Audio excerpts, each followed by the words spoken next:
What is the point of making movies? There are many answers to this question, ranging from the creative to the persuasive. But in this day and age, the motivations of the film industry at large come down to something far more cynical. The truth is that the average movie only sees the light of day for one reason. Another 5-letter word that starts with M.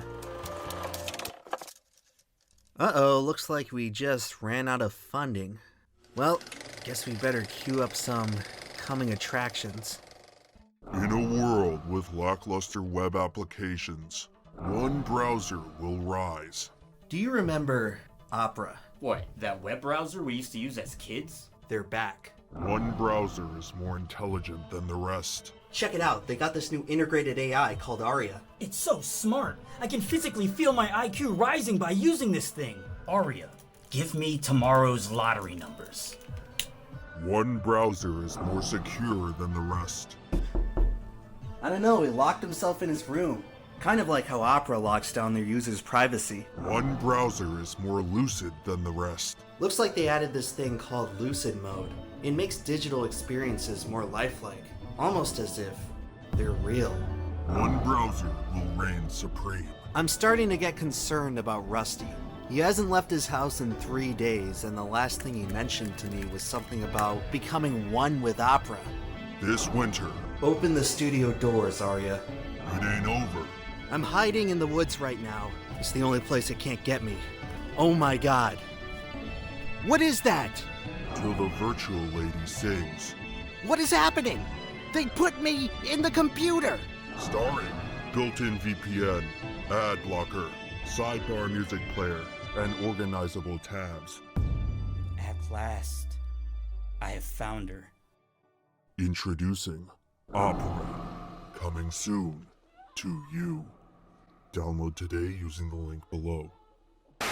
It's easy to get carried away by the stardom and spectacle that Hollywood blockbusters provide. But make no mistake about it, these things exist to serve a very specific purpose, no different from that of a McDonald's cheeseburger or a can of Coke. The vast majority of movies are designed to be consumer products. They are a tool used by corporations to generate profit. The most fundamental aspect of business is being able to make more than you spend. And before a single frame of film is shot, its investors must have confidence that whatever they're funding is an asset and not a liability. Despite fulfilling the same general economic function, the way in which films make their money is unique to most other consumer goods. A single successful movie is potentially more valuable than selling 10,000 cars or 10 million sandwiches. With so much revenue tied up in just one product, it completely changes the way in which producers have to approach risk. The dreaded box office bomb can be as destructive as its name suggests. The industry's biggest flops have ruined careers, bankrupted companies, and have even led to the extinction of entire genres of storytelling. Most Hollywood studios hesitate to swing for the fences, because the risk of striking out is often catastrophic. Keeping the playbook safe and predictable is usually what's best for business, even if it comes at the cost of artistic integrity. There's no need to reinvent the wheel when the formula for success is already set in stone. The highest grossing films in history tend to have a few things in common. As it turns out, 2023 has seen not one, but 2 new entries to the coveted list. The Mario movie, featuring the most recognizable video game mascot of all time, and the Barbie movie, featuring the most recognizable toy mascot of all time. When you add in Harry Potter, the most recognizable literary mascot of the 21st century, you may start to notice a pattern. The most profitable films don't tend to be very original. While it's somewhat amusing to see adaptations reproduce their source material with varying degrees of faithfulness, it's tough to ignore that most of the heavy lifting to establish these brands had already been done long ago. In general, audiences are drawn to what's familiar.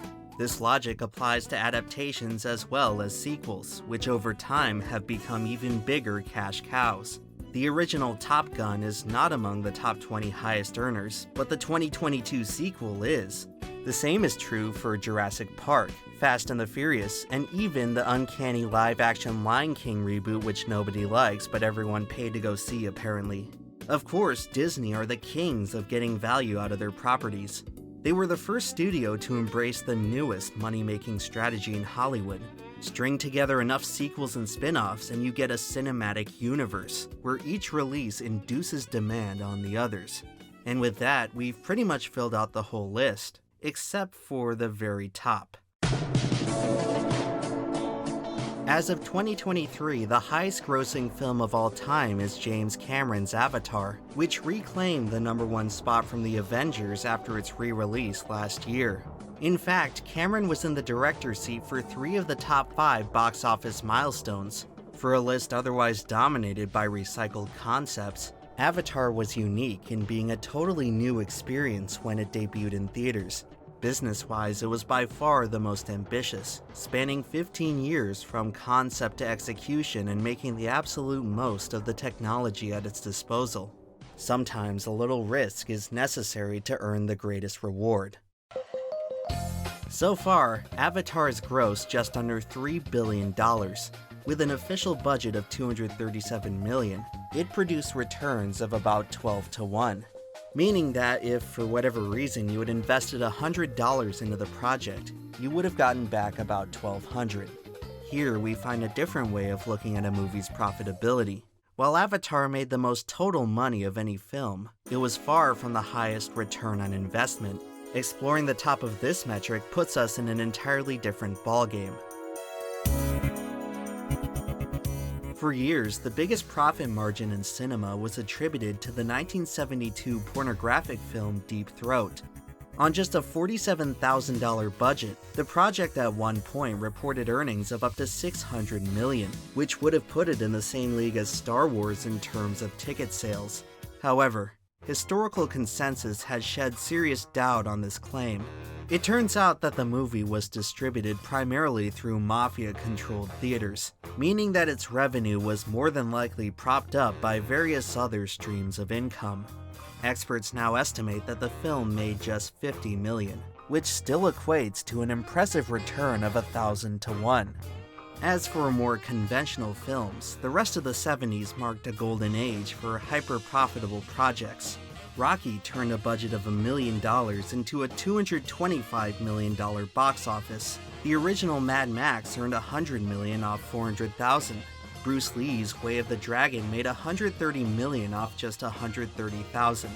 But out of all the low-budget heroes, by far the greatest number could be found in the horror genre.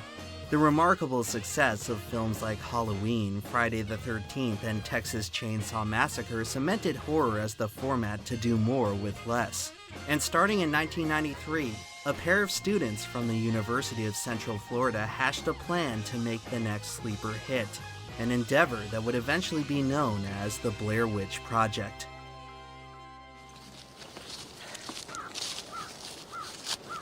It's the story of 3 amateur filmmakers investigating a local superstition in the Maryland wilderness.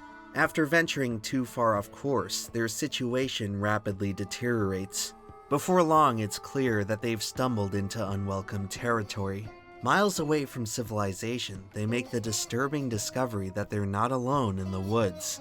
These days, Blair Witch is known as one of the defining horror sensations of its time. Far less known, however, are the incredible lengths its creators went through to keep its production as inexpensive as possible.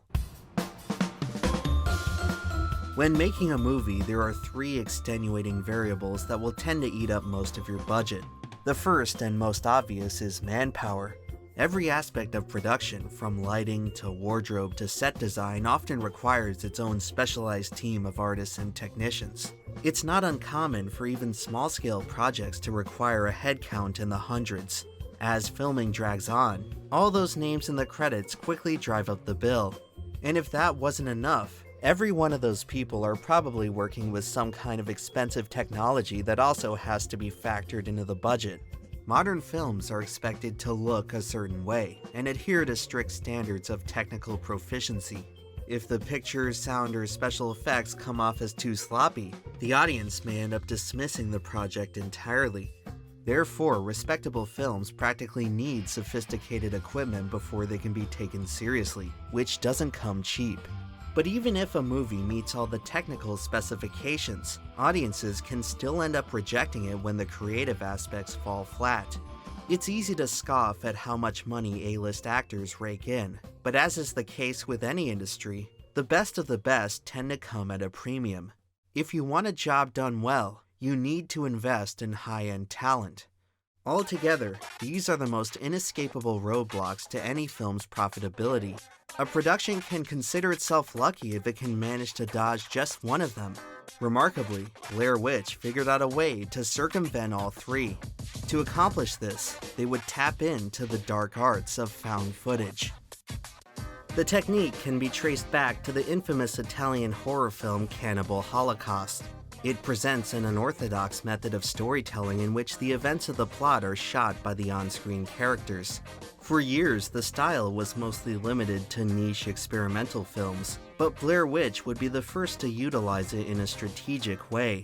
Because when it comes to profitability, found footage is a cinematic cheat code. When Myrick and Sanchez began the casting process in 1996, they were only interested in two criteria: improvisational skill and basic experience with operating cameras. Eventually, they narrowed down their search to three candidates: Heather Donahue, Michael Williams, and Joshua Leonard. The trio were given a rather unique responsibility. They weren't just the stars of the show, they were basically in charge of creating everything we saw on screen. During principal photography, pretty much the only manpower working on the film were these three people. In fact, the directors were not even present while most of the filming took place. While working under no supervision, the actors' performances were entirely spontaneous. The script for the project contained no dialogue, as every conversation was intended to be improvised on the spot. Giving the actors so much liberty over the production process drastically cut down on labor costs. But where the found footage method really shines is its flexibility with inexpensive equipment. The very premise of the genre provides a diegetic excuse for a lo-fi presentation. The picture quality can look unprofessional because that's how the characters within the story shot it. Most of Blair Witch was filmed on a Hi8 camcorder, which retailed for only $300 at the time. Although it was far below the standard expected from feature films, it works within the specific context of found footage. With the cost of labor and equipment now taken care of, the filmmakers had only one problem left to worry about. They had to elicit convincing performances out of the inexperienced cast. For such a low-budget project, they could only really draw from a pool of unknowns. With the skill of the actors being a major question mark, the directors came up with an ingenious solution. While there were no guarantees that the cast would bring realism to the film could bring realism to the cast. During most of the shoot, the actors were placed in the same environment that their characters were intended to experience. To simulate the real impression of being alone in the woods, the filmmakers decided to limit their interactions with the cast as much as possible. Most of the communication was done through written directions that were placed at prearranged locations in the woods. The actors were often instructed to traverse long distances in real time, which led to actual instances of them getting lost. Furthermore, the actors were not informed of upcoming plot points. Many of the most pivotal scenes truly showed them reacting to unnerving events for the first time. Needless to say, several straight days of sleeping in the woods and getting legitimately spooked by the directors left the cast quite exhausted. By the end of it all, they really were desperate to return home. While it was far from the most comfortable experience, the strategy certainly made their performances more convincing. And with that, pretty much all the footage that would appear in the final product was complete. At this point, the total budget was estimated to be less than $25,000. In the following months, the directors gradually whittled down 20 hours of raw footage into the 81-minute final cut. After more than 5 years since its initial conception, the Blair Witch Project was finished. Now all it needed was an audience. In the film industry, making the movie itself is only half the battle. Before any production can turn a profit, people need to have a reason to go see it. Throughout the history of cinema, there are countless examples of excellent products that ultimately flopped because of poor marketing. It's a process made even more challenging with a limited budget, as conventional venues for advertising become inaccessible. Without backing from major studios, independent films often have to rely on guerrilla tactics to generate interest. And Blair Witch was no different. While approaching the marketing problem, the filmmakers would stumble upon their greatest stroke of genius yet. Ordinarily, a sluggish production is not ideal, but in the case of Blair Witch, it happened to work precisely in their favor. The film's lengthy development time allowed its release to coincide perfectly with the rise of the internet, and as luck would have it, this radical grassroots project would be the first to harness its true power. In earlier drafts of the film, the directors had planned to present the story through a pseudo-documentary format. The angle was eventually scrapped for pacing reasons, but the documentary segments would find far greater use elsewhere. They ended up being repurposed and reformatted for television. More than a year ahead of its release, the myth of the Blair Witch would be quietly introduced over the American airwaves. The promotional material would appear just twice, first as a 10-minute segment on the Bravo series Split Screen, then as an hour-long standalone special on the Sci-Fi Network. While the spotlight was short-lived, it was still incredibly effective. Overnight, the filmmakers had succeeded in turning the fictional Blair Witch into a real-life urban legend. At a time when rumors ran wild on online message boards, the premise of the film became the subject of intense speculation. The American public had no concept of found footage at this point, leading many to believe that the events of the documentaries were real. The scale of the campaign became clear when the film opened its own website and received 160 million visitors, the majority of which truly believed they had uncovered an actual missing persons case. Out of basically nothing, the filmmakers had transformed a totally unknown brand into one of the most highly anticipated prospects in cinema. Following its premiere at Sundance, the Blair Witch Project was immediately picked up for theatrical release. In August of 1999, the film would play in thousands of theaters around the nation and many more around the world. By the end of its run, Blair Witch had grossed just shy of $250 million. Off of an official budget of just $60,000, it produced an astounding return of 4,144 to 1. If you had invested $100 into this movie, it would have paid out the value of a new house. Upon release, the Blair Witch Project was, by far, the most profitable film ever made. Up until now, we've only discussed the business end of filmmaking, but the true value of movies extends far beyond the balance sheet. The history of Hollywood has seen no shortage of shameless cash grabs, mediocre junk that everyone forgets about as soon as they walk out of the theater. The films we end up remembering do more than just make money.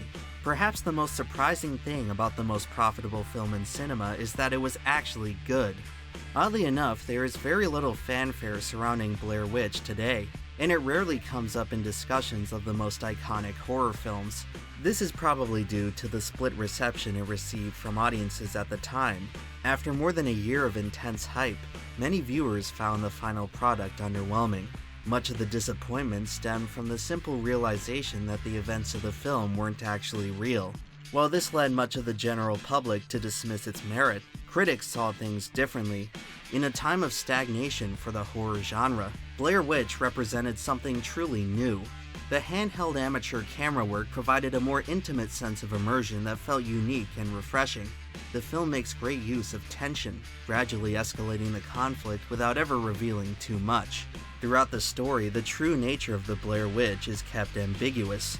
When presented with the possibility of changing the film's final scene, the directors ultimately decided to keep what they had shot originally, the ending that left the audience with the most room for interpretation. This open-ended mystique has allowed the film to age gracefully. To this day, there's still a debate over whether the characters truly experienced anything supernatural. Perhaps this movie's greatest success is making us realize how frightening it can be to simply let our imaginations run wild.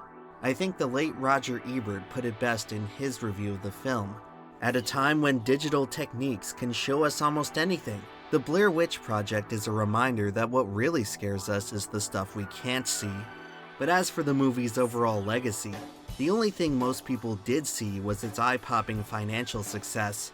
Naturally, it was bound to spawn some imitators, and in the following years, the found footage genre briefly became Hollywood's newest gold rush. Out of these new challengers, the most successful were J.J. Abrams' Cloverfield and the Paranormal Activity franchise. In fact, depending on how you factor in post-production costs, the original Paranormal Activity has a claim to the title of the most profitable film. But the way I see it, it's hard not to respect what came before. Thus far, no other film has really topped Blair Witch as the defining piece of the genre. You can chalk up its success to a perfect storm of events, how it benefited from a series of extremely lucky breaks that will never be replicated. But at the end of the day, when you look beyond the pomp and circumstance, the Blair Witch Project deserves to stand on its own as a good product. Even now, 25 years later, it still has a lot to teach us. Despite a few home runs, 2023 has been one of the most unprofitable years for Hollywood. And while many are quick to blame the actors and writers' strike for this, it doesn't really tell the whole story. For many years now, the industry's tried and true money-making formulas have been backfiring. It appears that the days of simply pumping out recognizable IPs might be over. Modern cinema has found itself at a crossroads where not even Disney can seem to figure out what to do anymore. Somewhere along the way, the business end of filmmaking got too optimized for its own good. Throughout Hollywood's obsession of making movies more profitable, they forgot how to make them valuable. If you really think about it, having people pay to watch a bunch of imaginary moving pictures is a pretty nonsensical business model. If it's money you're after, you'd be far better off selling drugs, drilling oil, or defrauding investors. After a while, movies have to be more than yet another means to an end. Cinema was built off the backs of the gunslingers, the risk-takers, the visionaries who showed the rest of the world what no one else could see. The greatest filmmakers are defined not by the money they produce, but the magic they create using what little they have to work with. If Hollywood wants to turn things around, they're gonna have to learn how to be more resourceful. The way things are headed now, they might be left with no other choice. The future of cinema may be uncertain, but if there's one silver lining, it's that the hardest times often lead to the greatest inspiration.